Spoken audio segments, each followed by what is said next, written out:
وأهل القرآن أنواع، نوع يحفظونه، هؤلاء الذين يحفظون القرآن، وإذا كان نحن فاتنا الركب فلنحاول أن نحفظ أبنائنا. يقال لهم يوم القيامة إذا دخلوا الجنة يقال لهم اقرأوا وارقى ورتل، يعني استمر تقرأ واطلع اطلع اطلع حتى تنتهي، آخر آية تقف عندها هي منزلك في الجنة. يا لها من كرامة. يعني الإمام علق قل هو الله أحد، قل أعوذ برب الفلق، وين بيكون؟ والذي معه نصف القرآن أين سيكون؟ والذي معه القرآن كاملا أين سيكون؟ لذلك إذا رأيت حافظ القرآن فحاول أن تكرمه. لماذا؟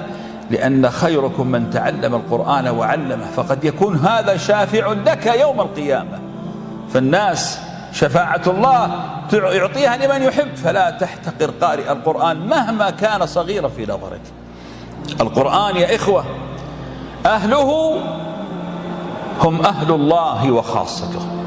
يقول النبي صلى الله عليه وسلم إن لله أهلين من الناس، يعني أولياء يصطفيهم يحبهم يحبونه يرفع درجاتهم. قالوا يا رسول الله من هم؟ قال هم أهل القرآن أهل الله وخاصته. ألا تريد أن تكون من أهل الله وخاصته؟ عليك بالقرآن، ما هو شرط تحفظ القرآن، لو استمر بس في القراءة أكثر من قراءته عندها لن يحرمك الله عز وجل الأجر. القرآن جلاء الهم. لما أراد الرسول صلى الله عليه وسلم أن يرشدنا إلى دعاء يجلو الهم قال قل اللهم إني عبدك ابن عبدك ابن أمتك ناصيتي بيدك ماض في حكمك عدل في قضاؤك أسألك بكل اسم هو لك سميت به نفسك أو علمته أحدا من خلقك أو أنزلته في كتابك أو استأثرت به في علم الغيب عندك أن تجعل القرآن ربيع قلبي وجلاء حزني وذهاب همي. الله أكبر. والله ما سكن القرآن في قلب مؤمن إلا أجلى الله همه وحزنه. لماذا؟ لأنه قال عن كتابه فمن اتبع هداي فلا يضل ولا يشقى. أبدا لن يشقى رجل حمل القرآن في قلبه. القرآن شرف عظيم لأهله. اسمعوا لهذا الحدث العجيب، وهذا ربط عجيب. الآن من هم خيار البشر بعد الأنبياء؟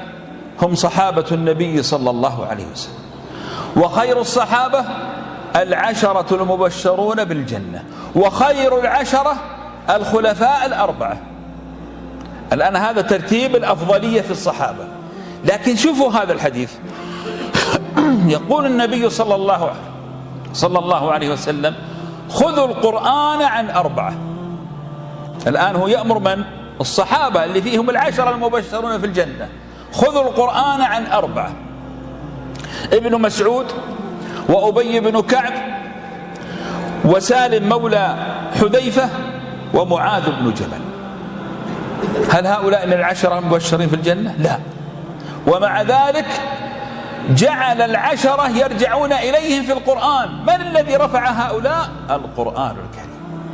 فوالله ما زاد عبد بالقرآن إلا عزا، فهنيئا لمن كان القرآن في قلبه، والله إنه من المكرمين في الأرض وفي السماء. القرآن أعظم جانب للحسنات. يقول حبيبك صلى الله عليه وسلم لا أقول ألف لام ميم حرف، بل ألف حرف ولام حرف وميم حرف. أكثر من 320 ألف حرف في القرآن. إذا كان في رمضان الحرف الواحد يضاعف يعظم، هي أصلا 320 ألف حين 3,200,000 حسنة. يا أخي قد لا تكون مليونير فلوس، خلك مليونير حسنات. مليونير الفلوس سوف يأتي يوم القيامة يحاسب عليها. مليونير الحسنات يأتي يوم القيامة عزيز مرفوع بين عباد الله. فلتكثر من قراءة القرآن لتجلب لنفسك الخير. القرآن تحضره الملائكة، عندما تقرأ كتاب الله الملائكة تحضر. خذوا هذه القصة، وهي حدثت لأكثر من صحابي، لكن أشهرهم أسيد بن حضير رضي الله عنه. كان يقرأ القرآن في بيته وكان صوته جميل، وكان لوحده، عنده طفل له نائم بجواره، فكان يقرأ ويقرأ، وكلما ازداد خشوعا إذا بالخيل تجهل كانت الخيل مربوطة فتجهل وتتحرك فيخاف على طفله ويسحبه ولا يستغرب ما الذي يخيفها، ثم بعد ذلك يواصل القراءة، فإذا قرأ واستمر في القراءة جفلت الخيل فخاف على طفله فرفع رأسه فإذا مثل القناديل مثل الأضواء في السماء ارتفعت حتى اختفت. فذهب إلى النبي صلى الله عليه وسلم وقال رأيت كذا وكذا. قال إنها الملائكة حضرت وسمعت قراءتك ولو استمريت لرأيتها تمشي في الطرقات من الصباح. فحضروا الملائكة معكم، هؤلاء هم الضيوف الذين يرتفع القدر بهم. فيا إخوة هذا هو القرآن إن الله عز وجل كلما قرأته فهو معك. ألا تريد معية الله؟ يحميك، يحفظك، يتولاك، يرعاك. اسمع ماذا يقول الله تعالى، يقول أنا عند ظن عبدي بي وأنا معه إذا ذكرني فإن ذكرني في نفسه ذكرته في نفسي. فأنت عندما تقرأ القرآن فأنت تذكر الله وتتلو كتابه، فأنت إذن في معية الله عز وجل. إخواني الكرام، لا نغفل هذا الكتاب العظيم. القرآن رحمة لك إذا أنزلت في قبرك وقد حفظت سورة تبارك، لأن الرسول صلى الله عليه وسلم يقول 30 آية دافعت وحاجت عن صاحبها في القبر حتى سلمه الله من عذاب القبر. أليست هنا رحمة؟ احفظها لكي تسلم بإذن الله من عذاب القبر. القرآن رحمة لك يوم القيامة، يأتي القرآن شفيعا لأصحابه لا يترك صاحبه حتى يدخله إلى الجنة. وهذا ما قاله النبي صلى الله عليه وسلم في حديث أبي أمامة: اقرأ القرآن فإنه يأتي شفيعا يوم القيامة لصاحبه. القرآن إذن فيه آيات عندما تقرأها تكون رحمة بك. مثلا لما كان الرسول صلى الله عليه وسلم جالس مع جبريل قال له جبريل: يا محمد، فتح اليوم باب من السماء لم يفتح من قبل، في أمر عجيب، في أمر عظيم سوف يحدث. يا محمد، نزل ملائكة من السماء ما نزلوا من قبل. يا محمد، أنزلت عليك الليلة آخر آيتين في سورة البقرة، من قرأها في ليلة كفتاه. هذه آمن الرسول إلى آخر الآية. احفظوها، لا يمكن بإذن المولى جل جلاله أن يصيبك شر ولا أذى إذا حفظت هذه الآيات. إذن أليس هو رحمة؟ والله رحمة بنا من الله. فلنعظم هذا الكتاب ولنجعل له مكانا في النفوس، لأنه البركة وهو الرحمة وهو العجب. وأسأل الله تعالى أن نكون من أهله الذين يحبهم الله ويحبونه. بارك الله لي ولكم في القرآن العظيم. الحمد لله وحده، والصلاة والسلام على من لا نبي بعده. أيها الإخوة الكرام، إخواني من لديهم مرضى، أو حتى أنت أيها الطبيب المبارك، دلوا الناس إلى كتاب الله. الله سبحانه وتعالى هو الذي خلق هذا العالم، وهو العالم بأسراره. وإذا قال الله شيئا في كتابه فلا بد أن نصدقه. لماذا؟ لأنه العالم بكل شيء جل جلاله. قال في كتابه: وننزل من القرآن ما هو شفاء ورحمة للمؤمنين. قال شفاء ولم يقل دواء، وهنا كلمة شفاء أعم من دواء. الدواء سبب للشفاء، القرآن شفاء كله. لكن لا بد علينا أن نعرف بعض الأمور في مسألة الرقية الشرعية. الرقية الشرعية هذا أمر فعله الرسول صلى الله عليه وسلم. ولما أبو سعيد الخدري رضي الله عنه كانوا في سفر ولدغ سيد تلك البلدة، قرأ عليه سورة الفاتحة. يعني هذا دخل في جسمه سم. كيف أخرجه القرآن؟ هذا أمر إلهي في أسرار. وكما قلت لكم يا أخوة، هناك أسرار لا تعلمها الروح ولا تعلمها النفس. قرأ أبو سعيد 7 مرات الفاتحة على هذا الملدوغ، فقام كأنما نشط من عقال، ما كأن فيه شيء. من الذي شفاه بعد الله؟ القرآن. حتى إن الرسول صلى الله عليه وسلم يسأل يقول: وكيف علمت أنها رقية؟ إذن يا إخوة، القرآن ليس فقط للقراءة، بل اعتقد أنت أنه شفاء ودل الناس عليه. كم من مرض عجز عنه الطب وعرف له القرآن. لماذا يا أخوة؟ نتكلم يعني بشيء من التفصيل الذي أرجو أن يكون أوفق في توضيحه. هناك كثير من الأمراض نعرف أسبابها، وهناك أمراض لا نعرف أسبابها. قد يكون هناك مرض معين يؤدي إلى أمراض أخرى لا تطرأ على بالك. ولذلك يا إخوة، لماذا كان الرسول صلى الله عليه وسلم يقول العين لو كان شيء سابق القدر لسبقته العين؟ وأعظم أمتي، أو كما قال عليه الصلاة والسلام أن معظم الأمة سبب موتها هو العين. العين حق يا إخوة، تدخل الرجل القبر وتدخل الجمل القدر. العين تخرج من روح شريرة إلى روح أخرى. قد تكون الروح نفسه يعني أب لابنه، لا يشترط أن يكون عدو، لكنها وافقت نفس شريرة أو لحظة شريرة. وكما قلت هذا من أسرار الروح التي لا نستطيع أن نعرفها. ثم تدخل في إنسان فتسبب مثلا لهذا الإنسان مثلا الكبت. الكبت يولد أمراض أخرى جسدية، أليس كذلك؟ قد تسبب لهذا الإنسان مثلا الصد عن الأكل، والصد عن الأكل أيضا يسبب أمراض أخرى. فأنا أقصد أن هناك أحيانا العين تسبب أمراض عضوية. قد يكون السرطان الذي يأتي في الإنسان سببه عين في البداية، ثم هذا الشيء العضوي الذي تسبب بالعين تراكم في جسم الإنسان حتى وقع في مرض لا يمكن برؤه إلا بالعلاج. إذن نرجع إلى القرآن فنعالج الأصل والسبب. وأقول هنا فائدة استفدتها من بعض الرقاة، أنه أحيانا الرقية لا تنفع. متى؟ إذا مضت العين. كيف؟ إنسان مثلا فقعت عينه وذهبت العين، لا تردها الرقية. إنسان قطعت يده لا تردها الرقية، خلاص مضت العين انتهى، لا تنفع فيها الرقية. الرقية تنفع عندما تكون في بداية الأمر أو أثناء الأمر، أما بعد نهاية وزواله فهي لا تنفع، انتهى. فأقول يا إخوة، الشفاء بالقرآن أمر لا بد أن نصدق، لأن الله الذي قاله في كتابه، ولأنه ثبت أن النبي صلى الله عليه وسلم رقى واسترقى، أو لم يسترقي، رقي عليه الصلاة والسلام. الفرق بين رقي واسترقى أنه هو يطلب الرقية، وهذا من صميم التوكل أن لا يطلب الإنسان الرقية، ليس هذا مقام التفصيل. لكن أقول الرقية أمر شرعه الله وأقره الرسول صلى الله عليه وسلم. وهنا نريد أن نعرف أن هناك أنواع من المرض. الله قال لنا شفاء، هناك شيء معنوي وشيء حسي. المعنوي مثل السحر، مثل الحسد، مثل العين، الأمور التي تكون ليست لها ظواهر أو علامات. والحسية مثل ذلك الذي لدغته العقرب. المطلوب هنا أشياء مهمة. أولا اليقين بالله عز وجل. لا تجرب القرآن.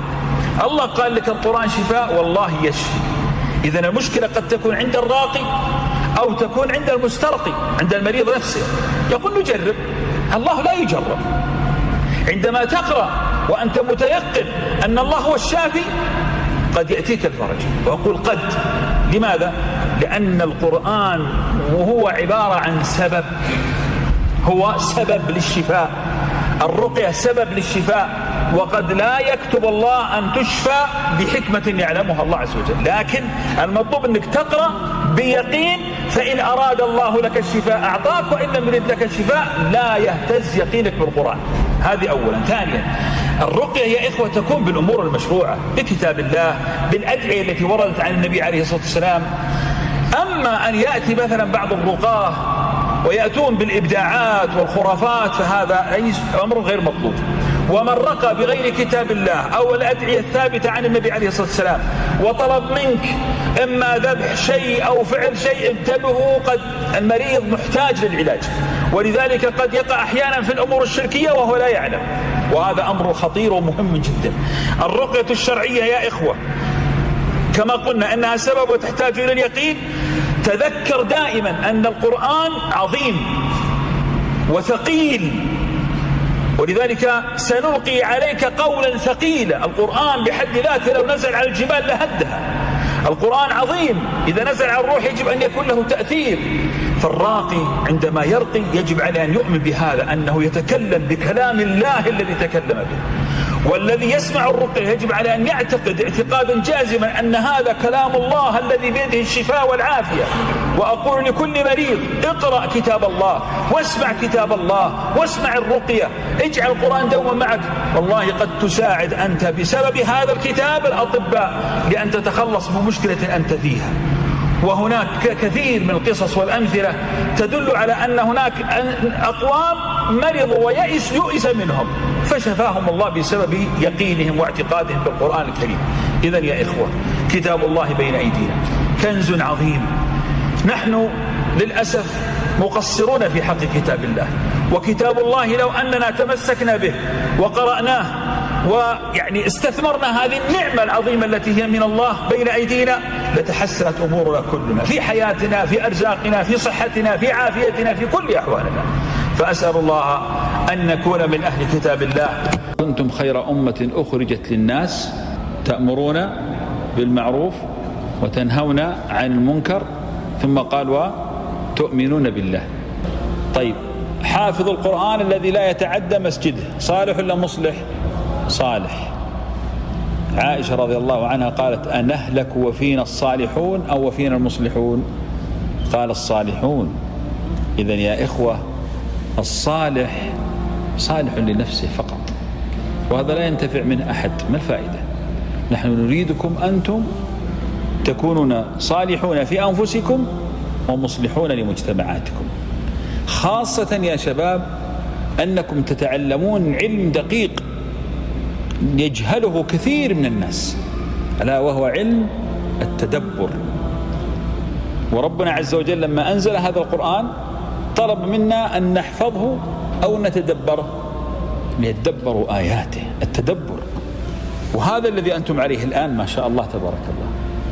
فإذا أنتم الآن على الطريق السليم في بناء النفس في أمر الأمة كلها تحتاجه، ألا هو تدبر كتاب الله. لأنه يا إخوة، إيش المشكلة عندنا؟ المشكلة أننا أصبحنا نقرأ القرآن ولا نفهم معانيه، فلما لم نفهم معانيه لم يكن له أثر على أنفسنا.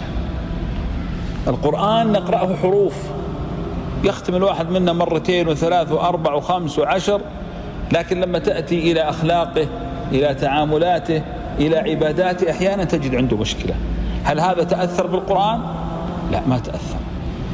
المتأثر بالقرآن هو الذي يفهم المعنى، يفهم المغزى، وهذا هو دوركم أنتم.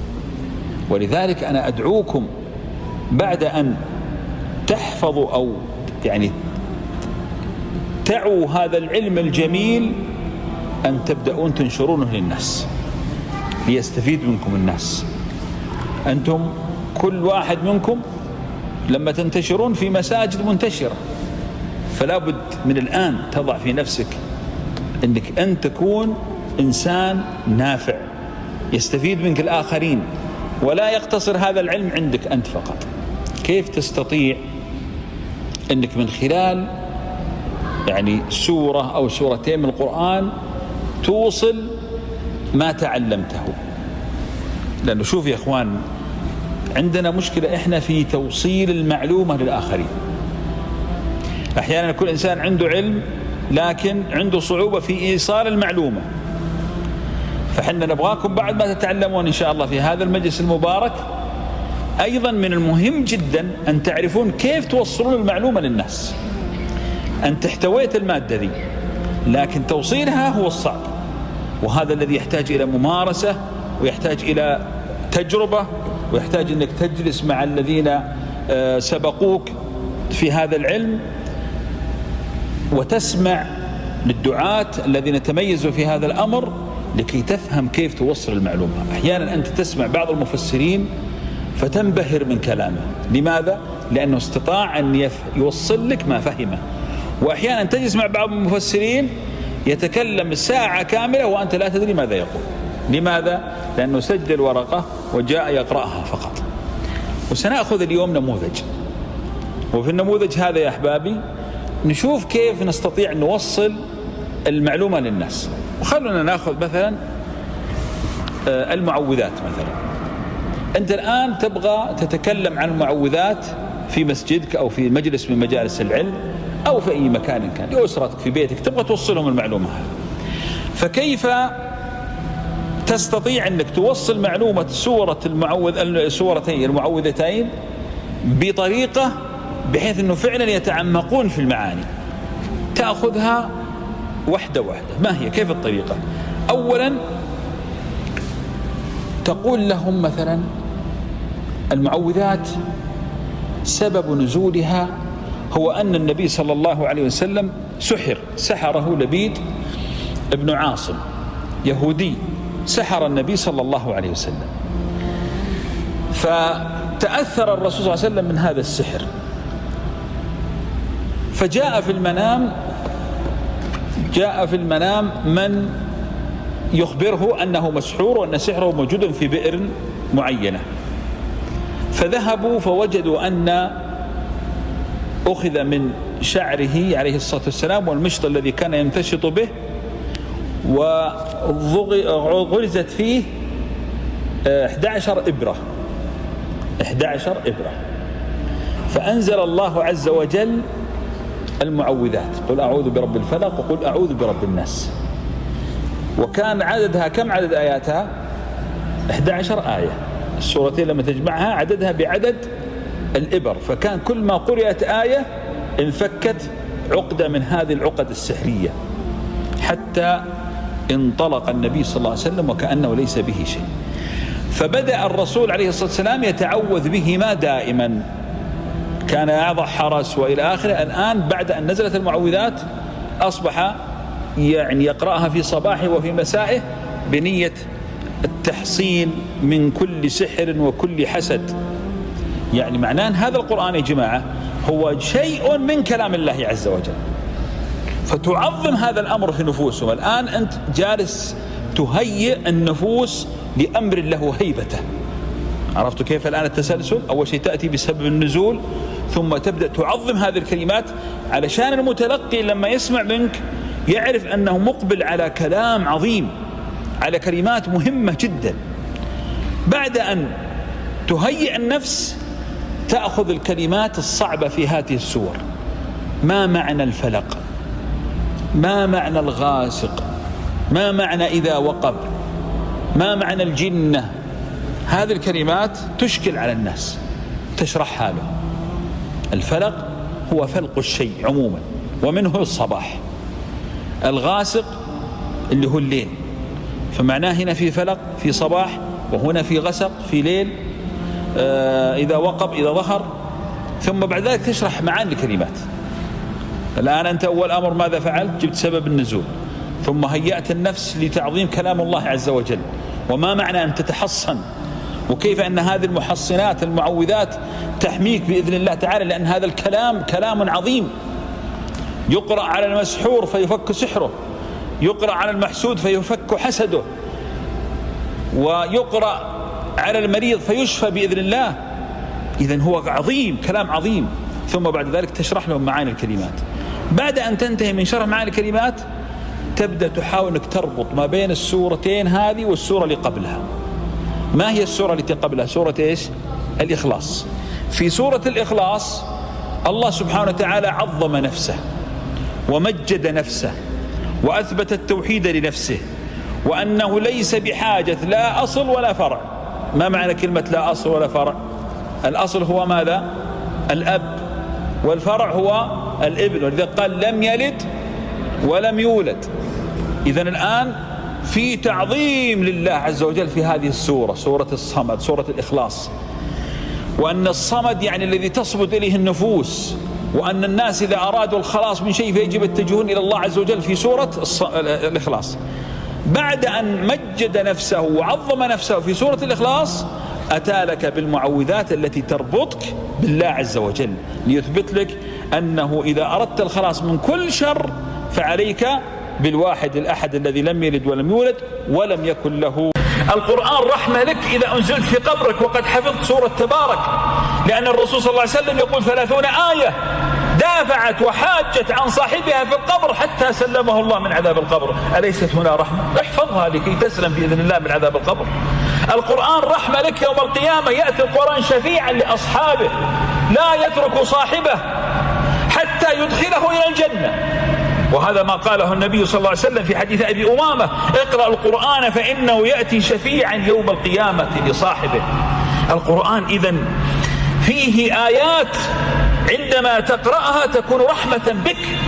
مثلا لما كان الرسول صلى الله عليه وسلم جالس مع جبريل قال له جبريل: يا محمد، فتح اليوم باب من السماء لم يفتح من قبل، في أمر عجيب، في أمر عظيم سوف يحدث. يا محمد، نزل ملائكة من السماء ما نزل من قبل. يا محمد، أنزلت عليك الليلة آخر آيتين في سورة البقرة، من قرأها في ليلة كفتاه. هذه آمن الرسول إلى آخر الآية. احفظوها، لا يمكن بإذن المولى جل جلاله أن يصيبك شر ولا أذى إذا حفظت هذه الآيات. إذن أليس هو رحمة؟ والله رحمة بنا من الله، فلنعظم هذا الكتاب ولنجعل له مكانا في النفوس، لأنه البركة وهو الرحمة وهو العجب. وأسأل الله تعالى أن نكون من أهله الذين يحبهم الله ويحبونه. بارك الله لي ولكم في القرآن العظيم. الحمد لله وحده، والصلاة والسلام على من لا نبي بعده. أيها الإخوة الكرام، إخواني من لديهم مرضى، أو حتى أنت أيها الطبيب المبارك، دلوا الناس إلى كتاب الله. الله سبحانه وتعالى هو الذي خلق هذا العالم، وهو العالم بأسراره، وإذا قال الله شيئا في كتابه فلا بد أن نصدقه. لماذا؟ لأنه العالم بكل شيء جل جلاله. قال في كتابه: وننزل من القرآن ما هو شفاء ورحمة للمؤمنين. قال شفاء ولم يقل دواء، وهنا كلمة شفاء أعم من دواء. الدواء سبب للشفاء، القرآن شفاء كله. لكن لا بد علينا أن نعرف بعض الأمور في مسألة الرقية الشرعية. الرقية الشرعية هذا أمر فعله الرسول صلى الله عليه وسلم. ولما أبو سعيد الخدري رضي الله عنه كانوا في سفر ولدغ سيد تلك البلدة، قرأ عليه سورة الفاتحة، يعني هذا دخل في جسمه سم. كيف أخرجه القرآن؟ هذا أمر إلهي في أسرار، وكما قلت لكم يا أخوة هناك أسرار لا تعلمها الروح ولا تعلمها النفس. قرأ أبو سعيد 7 مرات الفاتحة على هذا الملدوغ، فقام كأنما نشط من عقال، ما كأن فيه شيء. من الذي شفاه بعد الله؟ القرآن. حتى إن الرسول صلى الله عليه وسلم يسأل يقول: وكيف علمت أنها رقية؟ إذن يا إخوة، القرآن ليس فقط للقراءة، بل اعتقد أنت أنه شفاء ودل الناس عليه. كم من مرض عجز عنه الطب وعرف له القرآن. لماذا يا أخوة؟ نتكلم يعني بشيء من التفصيل الذي أرجو أن يكون أوفق في توضيحه. هناك كثير من الأمراض نعرف أسبابها، وهناك أمراض لا نعرف أسبابها. قد يكون هناك مرض معين يؤدي إلى أمراض أخرى لا تطرأ على بالك. ولذلك يا إخوة، لماذا كان الرسول صلى الله عليه وسلم يقول: العين لو كان شيء سابق للقدر لسبقته العين.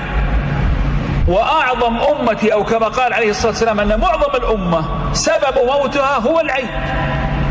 العين حق يا إخوة، تدخل الرجل القبر وتدخل الجمل القدر. العين تخرج من روح شريرة إلى روح أخرى. قد تكون الروح نفسه يعني أب لابنه، لا يشترط أن يكون عدو، لكنها وافقت نفس شريرة أو لحظة شريرة. وكما قلت هذا من أسرار الروح التي لا نستطيع أن نعرفها. ثم تدخل في إنسان فتسبب مثلا لهذا الإنسان مثلا الكبت يولد أمراض أخرى جسدية، أليس كذلك؟ قد تسبب لهذا الإنسان مثلا الصد عن الأكل، والصد عن الأكل أيضا يسبب أمراض أخرى. فأنا أقصد أن هناك أحيانا العين تسبب أمراض عضوية. قد يكون السرطان الذي يأتي في الإنسان سببه عين في البداية، ثم هذا الشيء العضوي الذي تسبب بالعين تراكم في جسم الإنسان حتى وقع في مرض لا يمكن برؤه إلا بالعلاج. إذن نرجع إلى القرآن فنعالج الأصل والسبب. وأقول هنا فائدة استفدتها من بعض الرقاة: أنه أحيانا الرقية لا تنفع. متى؟ إذا مضت العين. كيف؟ إنسان مثلا فقعت عينه وذهبت العين، لا تردها الرقية. إنسان قطعت يده لا تردها الرقية، خلاص مضت العين انتهى، لا تنفع فيها الرقية. تنفع عندما تكون في بداية الأمر أو أثناء الأمر، أما بعد نهاية وزواله فهي لا تنفع، انتهى. فأقول يا إخوة، الشفاء بالقرآن أمر لا بد أن نصدق، لأن الله الذي قاله في كتابه، ولأنه ثبت أن النبي صلى الله عليه وسلم رقى واسترقى، أو لم يسترقي، رقي عليه الصلاة والسلام. الفرق بين رقي واسترقى أنه هو يطلب الرقية، وهذا من صميم التوكل ألا يطلب الإنسان الرقية، ليس هذا مقام التفصيل. لكن أقول الرقية أمر شرعه الله وأقره الرسول صلى الله عليه وسلم. وهنا نريد أن نعرف أن هناك أنواع من المرض. الله قال أنه شفاء، هناك شيء معنوي وشيء حسي. المعنوي مثل السحر، مثل الحسد، مثل العين، الأمور التي تكون ليست لها ظواهر أو علامات. والحسية مثل ذلك الذي لدغته العقرب. المطلوب هنا أشياء مهمة. أولا اليقين بالله عز وجل. لا تجرب القرآن. الله قال لك القرآن شفاء، والله يشفي. إذن المشكلة قد تكون عند الراقي أو تكون عند المسترقي، عند المريض نفسه. يقول نجرب، الله لا يجرب. عندما تقرأ وأنت متيقن أن الله هو الشافي قد يأتيك الفرج. وأقول قد، لماذا؟ لأن القرآن وهو عبارة عن سبب، هو سبب للشفاء. الرقية سبب للشفاء، وقد لا يكتب الله أن تشفى بحكمة يعلمها الله عز وجل، لكن المطلوب أنك تقرأ بيقين، فإن أراد الله لك الشفاء أعطاك، وإن لم يرد لك الشفاء لا يهتز يقينك بالقرآن. هذه أولا. ثانيا، الرقية يا إخوة تكون بالأمور المشروعة، بكتاب الله، بالأدعية التي وردت عن النبي عليه الصلاة والسلام. أما أن يأتي مثلا بعض الرقاه ويأتون بالإبداعات والخرافات فهذا أمر غير مطلوب. ومن رقى بغير كتاب الله أو الأدعية الثابتة عن النبي عليه الصلاة والسلام وطلب منك إما ذبح شيء أو فعل شيء، انتبهوا، قد المريض محتاج للعلاج، ولذلك قد يقع أحيانا في الأمور الشركية وهو لا يعلم، وهذا أمر خطير ومهم جدا. الرقية الشرعية يا إخوة كما قلنا أنها سبب وتحتاج إلى اليقين. تذكر دائما أن القرآن عظيم وثقيل، ولذلك سنلقي عليك قولا ثقيلا. القرآن بحد ذاته لو نزل على الجبال لهدها. القرآن عظيم، إذا نزل على الروح يجب أن يكون له تأثير. فالراقي عندما يرقي يجب عليه أن يؤمن بهذا، أنه يتكلم بكلام الله الذي تكلم به. والذي يسمع الرقية يجب على أن يعتقد اعتقادا جازما أن هذا كلام الله الذي بيده الشفاء والعافية. وأقول لكل مريض: اقرأ كتاب الله، واسمع كتاب الله، واسمع الرقية، اجعل القرآن دوما معك. والله قد تساعد أنت بسبب هذا الكتاب الأطباء لأن تتخلص من مشكلة أنت فيها. وهناك كثير من القصص والأمثلة تدل على أن هناك أقوام مرضوا ويئس منهم فشفاهم الله بسبب يقينهم واعتقادهم بالقرآن الكريم. إذن يا إخوة، كتاب الله بين أيدينا كنز عظيم. نحن للأسف مقصرون في حق كتاب الله، وكتاب الله لو أننا تمسكنا به وقرأناه ويعني استثمرنا هذه النعمة العظيمة التي هي من الله بين أيدينا لتحسنت أمورنا كلنا في حياتنا، في أرزاقنا، في صحتنا، في عافيتنا، في كل أحوالنا. فأسأل الله أن نكون من أهل كتاب الله الذين يقيمونه